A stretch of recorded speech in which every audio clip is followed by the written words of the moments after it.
Kromatografi lapis tipis. Kromatografi lapis tipis atau TLC adalah kromatografi di mana fasa stasioner biasanya diserapkan pada lapisan tipis yang polar ya.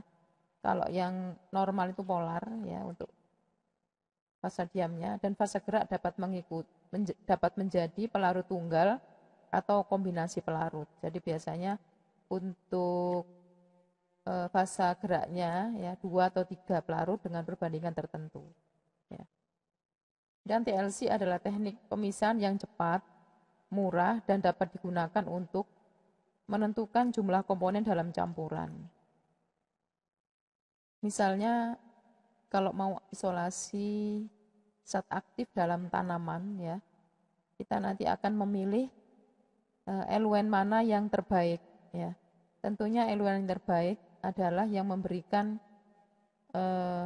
pemisahan terbanyak ya, misalnya campuran eluen A ya, dengan perbandingan macam-macam pelarut tertentu beberapa ya, misalnya memberikan spot jumlahnya 7, sedangkan yang B 5, kemudian C 3 ya, jadi kita akan memilih yang terbanyak ya, berarti dia bisa memisahkan dengan yang terbanyak, yang sebaik-baiknya ya.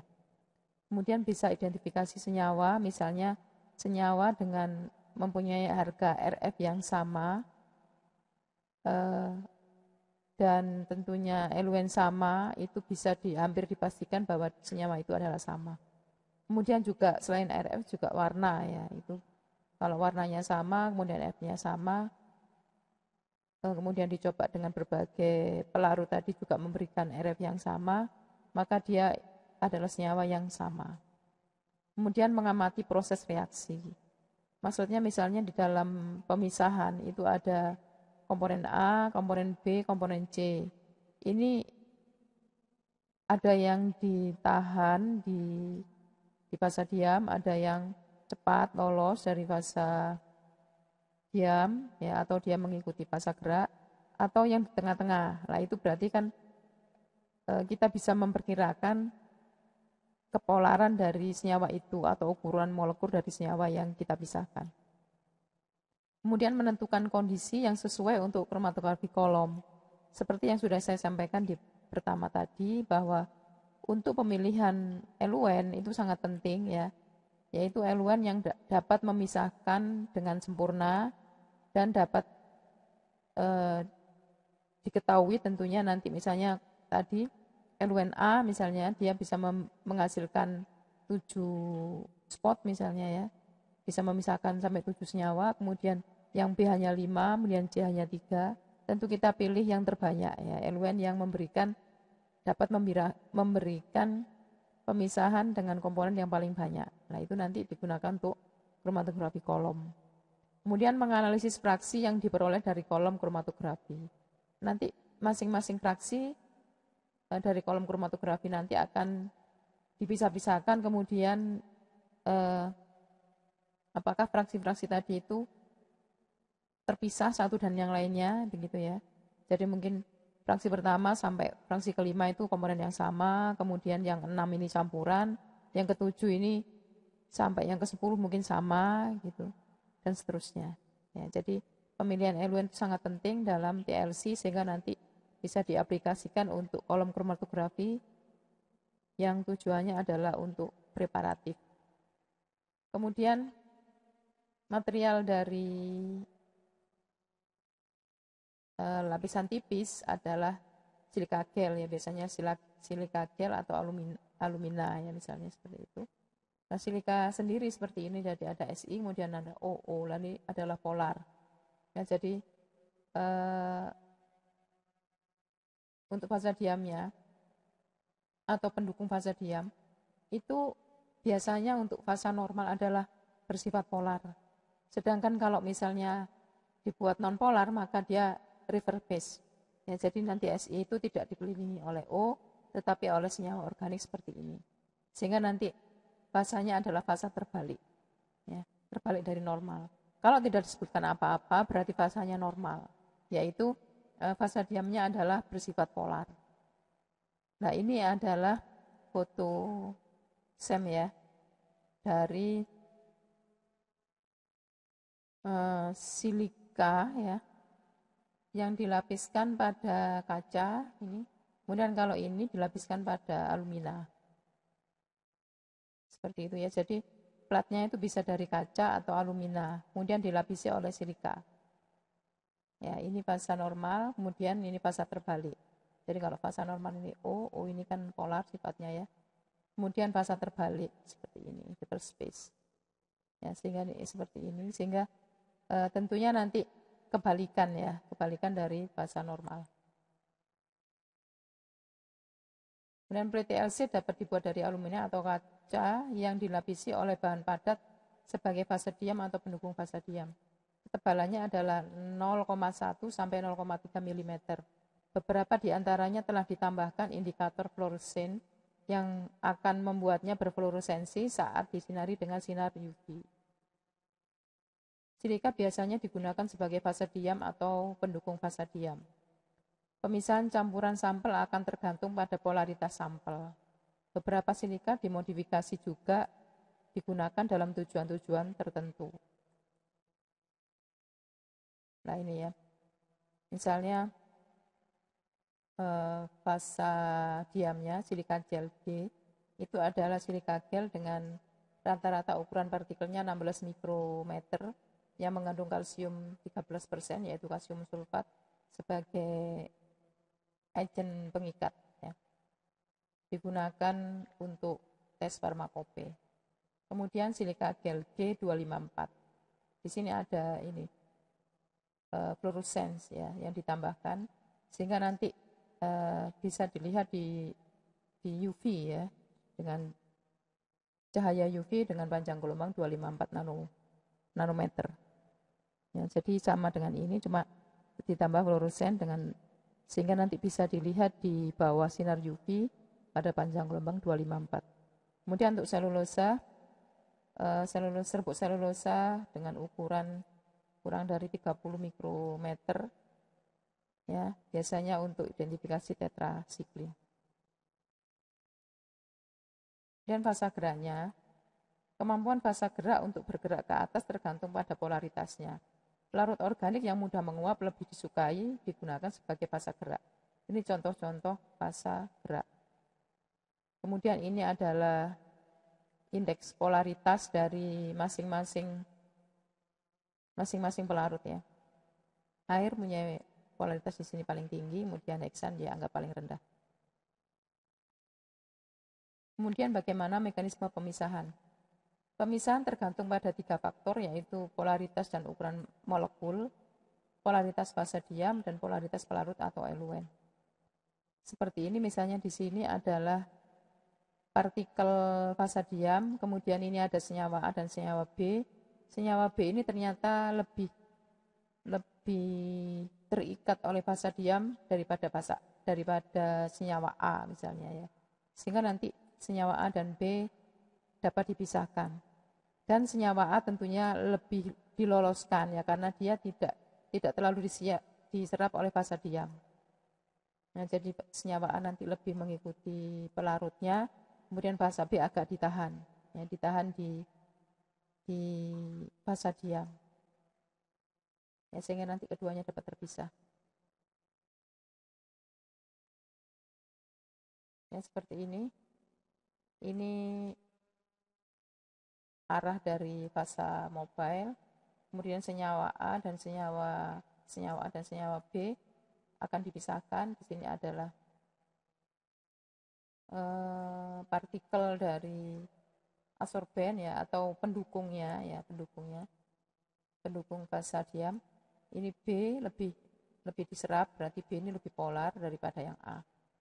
Ya, untuk fasa normal ya. Jadi kalau tidak ada keterangan apa-apa, maka fasa diamnya lebih normal. Lebih polar. Kemudian A lebih diloloskan dulu daripada B ya, B lebih diserap. Seperti ini ya, jadi ada campuran A dan B. Kemudian ini fasa mobile ini selalu berjalan terus ya. Kemudian B karena B lebih diserap oleh fasa diam dan A lebih dilepas, maka A lebih ikut ke fasa gerak. Nah, semakin lama antara A dan B semakin menjauh. Sebetulnya di sini sudah terjadi pemisahan, cuman memisahkannya lebih lebih sulit dibandingkan yang benar-benar terpisah jauh. Dan kalau sudah terpisah seperti ini, lebih baik dihentikan ya, karena juga selain lebih efektif, juga menghemat pelarut. Ya, jadi kalau sudah keduanya bisa terpisah, itu bisa dihentikan. Kemudian materialnya untuk percobaan ya, ada TLC plate, ada chamber, ya, chamber sebagai untuk pengembangan ya, kemudian pensil, kemudian penggaris, kemudian pipa kapiler, kemudian solvent atau fasa mobil, kemudian lampu UV. Ada lagi yang kurang mungkin ini ya, untuk menampakkan noda, penampak noda.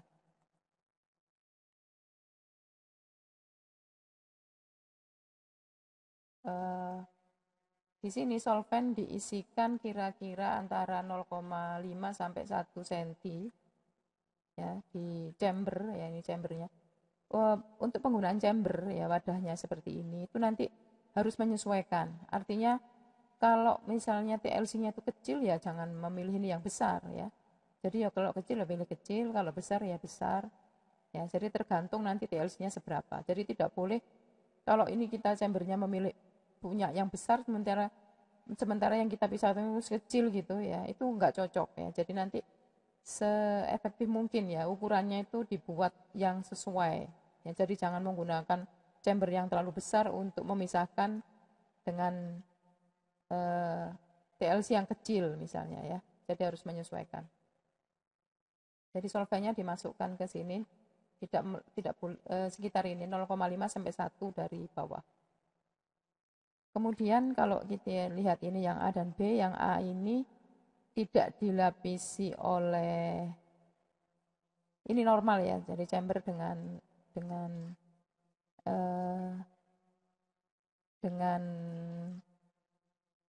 saturated yang normal, saturation yang normal, kemudian yang ini diberi kertas ya, diberi kertas sehingga nanti di sini ini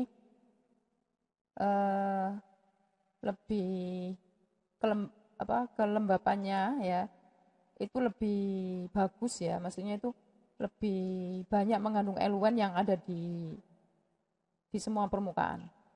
Kalau ini lebih kecil ya, jadi densitas dari uap solvent itu lebih kecil dibandingkan yang ini ya. Jadi karena kertas ini juga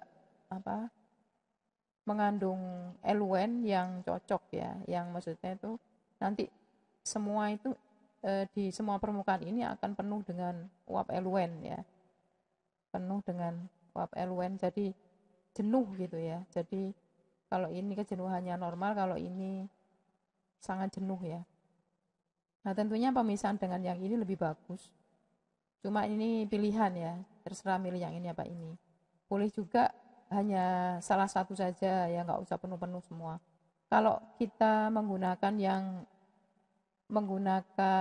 kertas untuk sekeliling ini, kita harus memperhitungkan eluennya ya. Jadi nanti TLC ini nggak boleh dimasukkan dulu ya. Jadi TLC ini dimasukkan ketika bejana ini sudah jenuh oleh uap eluen ya. Jadi sebelumnya itu dijenuhkan dulu, jadi chambernya ini dijenuhkan dulu oleh uap eluen. Dan harus diperhitungkan ya, terutama untuk yang ini ya, yang ada kertasnya ini, karena kertas ini juga bisa menyerap eluen. Tentunya kalau kita menggunakan kertas ini agak tinggi sedikit ya, agak tinggi sedikit sebelum dimasukin ini.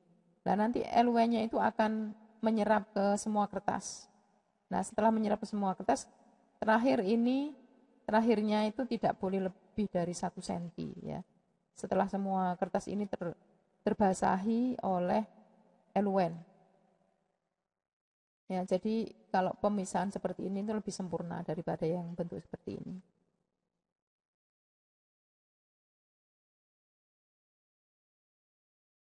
Nah, setelah jenuh ya, jangan lupa ini mesti masukkan.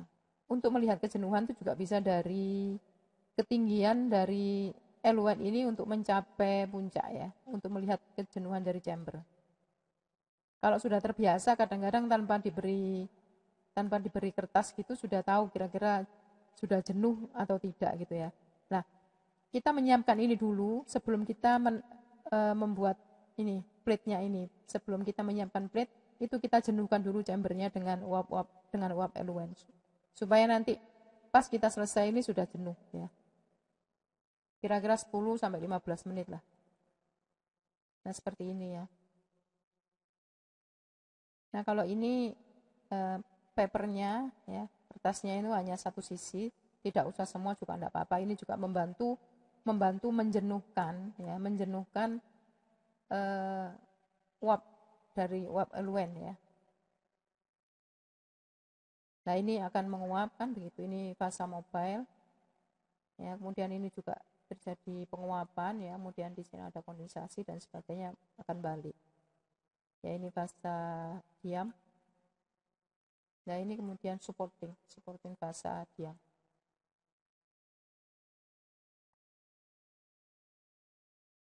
Kemudian sambil menunggu penjenuhan tadi ya, jadi jangan dipasang dulu TLC-nya ya, jangan dipasang dulu. Sambil menunggu penjenuhan, kita menyiapkan TLC plate ya. Nah, itu yang secara komersial itu sudah dijual itu ukurannya 5x20 atau 20x20 ada ya. Nah, kemudian kita ini menyiapkan ini sesuai dengan yang kita butuhkan.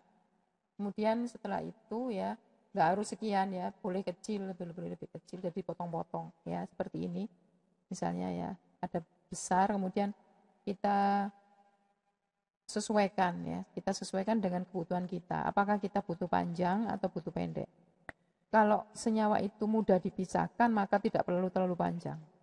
Ya. Atau kalau misalnya senyawanya itu campuran tidak terlalu banyak, itu biasanya nggak butuh terlalu panjang.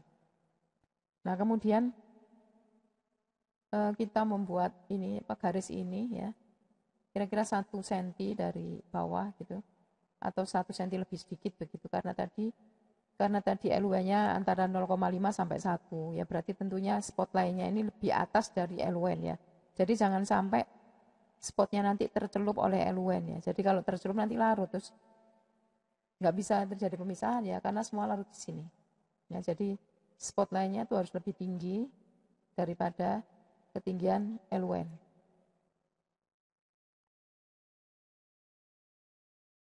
Nah, kemudian kita menotolkan sampel di sini.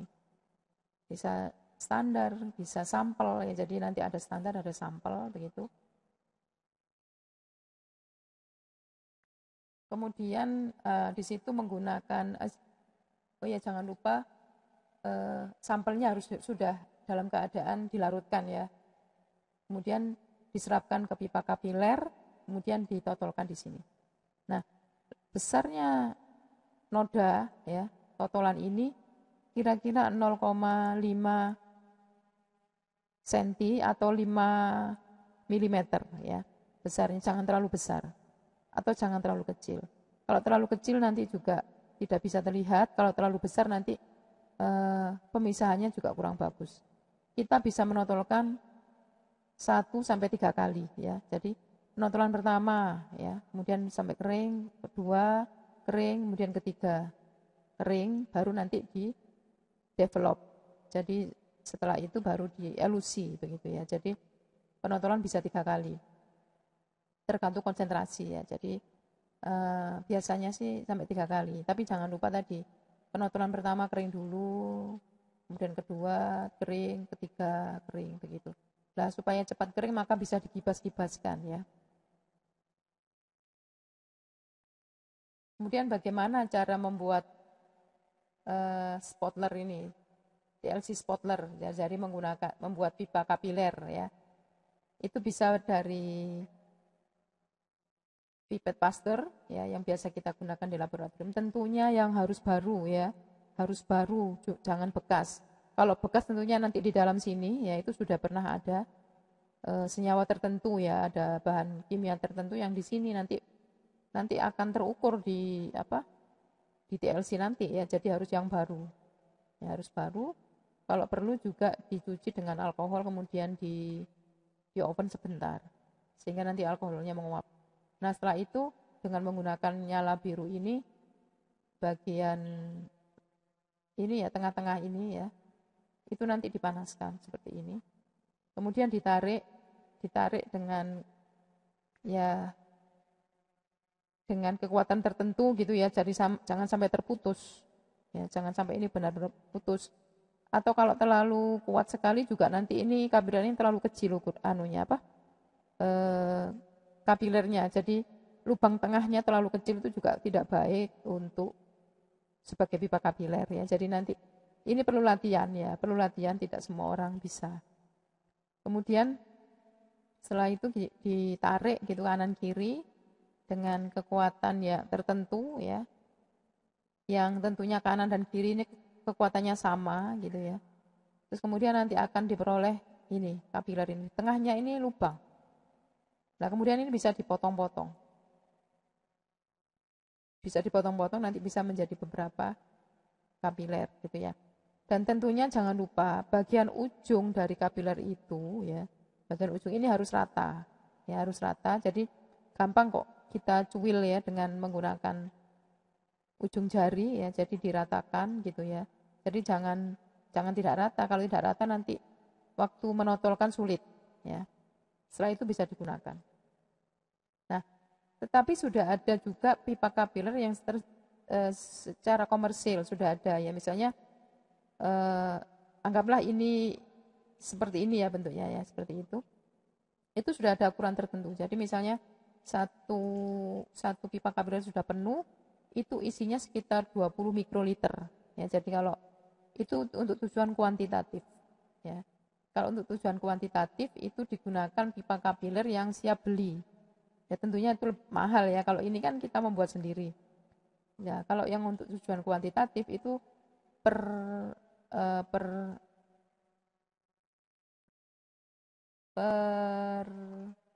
pipet ya, per pipetnya, per ini ya, per pipetnya itu sekitar ukurannya sekitar 20 mikro ya kalau nggak salah. Tapi penuh ya, diisi penuh dan nanti dikeluarkannya juga secara penuh. Jadi tidak boleh ada sisa di dalam. Nah itu menunjukkan sesuai dengan volume dan nanti konsentrasi. Ya, kapilernya itu tadi maksudnya. Kemudian setelah itu dimasukkan ke dalam chamber ya, dimasukkan ke dalam chamber, hati-hati ya. Nah, kalau seperti ini kan chambernya besar. Tentunya TLC-nya ini juga ukurannya besar ya. Jadi jangan menggunakan chamber besar tapi TLC-nya kecil cuma di sini, begitu tidak, nggak boleh. Jadi misalnya ini cuma segini kemudian dimasukkan di TLC yang besar gini tidak boleh. Kecuali banyak TLC di sini, 1, 2, 3, 4, terus kemudian di sebelah sini ada, sebelah sini ada. Jadi harus banyak juga kalau misalnya kecil-kecil. Kalau besar boleh ini. Ya, jadi harus menyesuaikan antara TLC-nya dan chambernya. Kemudian setelah selesai kira-kira kurang dari 1 cm dari atas ya, misalnya kurang 1 cm dari atas ya, itu boleh diangkat, sudah selesai. Kemudian dikeringkan ya. Kemudian dikeringkan ya. Jadi nanti sampai kapan selesai ya? Kurang 1 cm dari atas.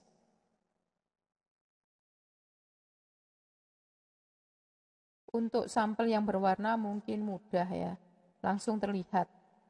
Tapi kalau yang tidak terlihat harus dilihat di lampu UV. Nah, di bawah lampu UV biasanya nanti ada noktah gitu ya, ada noda gitu, nanti tangan kita masukkan di kotak lampu UV, kemudian kita tandai dengan pensil ya, ditandai dengan pensil. Seperti itu.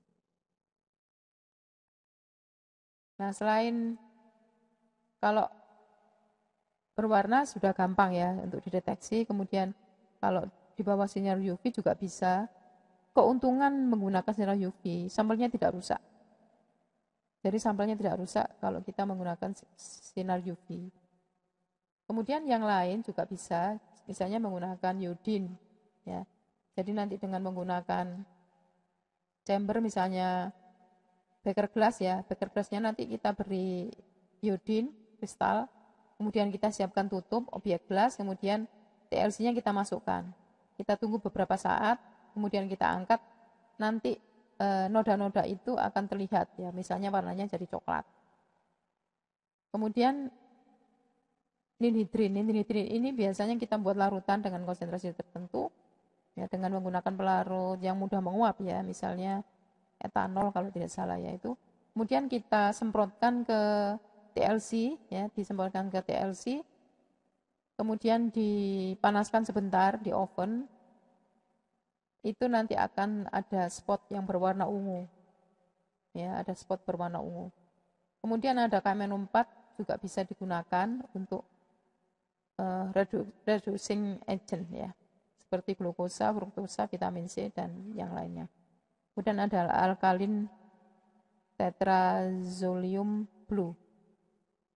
Biasanya untuk kortikosteroid. Nah, ini contoh-contoh ya, visualizing TLC plate. UV, jadi kalau menggunakan sinar UV ya, itu untuk aromatik dan sistem konjugasi. Ya, jadi akan kelihatan seperti ini.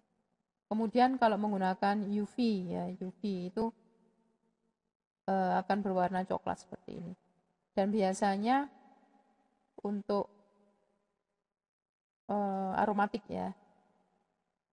Dan dia kalau kita biarkan ya, kemudian setelah dikasih iodin itu kita kasih tanda pakai pensil juga ya.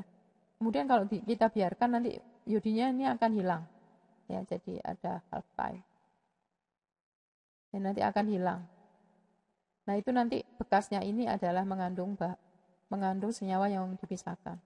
Kemudian dengan para anisaldehid ya, itu untuk aldehid, keton, dan alkohol. Seperti ini. Kemudian vanilin juga bisa aldehin, keton, dan alkohol. Kemudian permanganat tadi ya. Permanganat itu untuk glukosa tadi ya.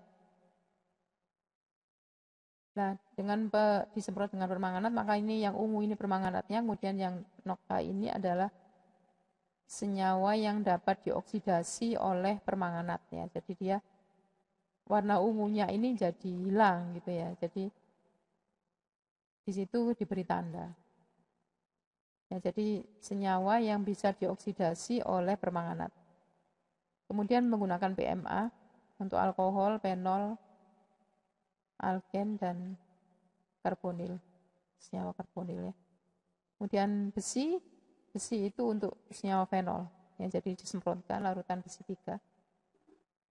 Kemudian bromgrasol hijau untuk senyawa asam.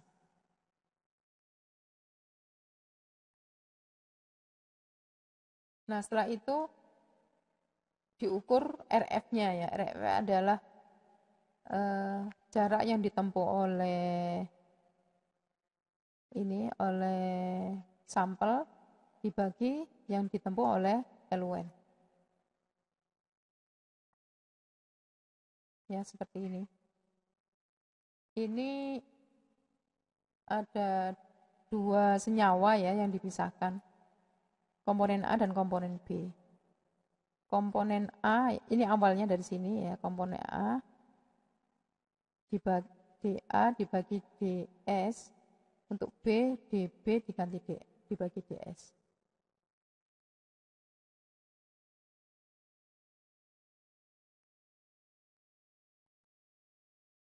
Nah, ini ada penjelasan bahwa komponen A bersifat lebih polar ya, karena dia lebih ditahan oleh fasa diam ya daripada komponen B.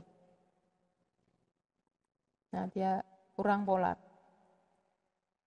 Kemudian untuk tujuan kuantitatif itu spotnya tadi ya, terutama kalau untuk tujuan kuantitatif itu berarti kan sampelnya kita ekstrak ya, diekstrak. Berarti jangan sampai itu dia rusak. Nah, jadi nanti bisa digunakan lampu UV. Ya, jadi harus digunakan lampu UV untuk melihat spotnya.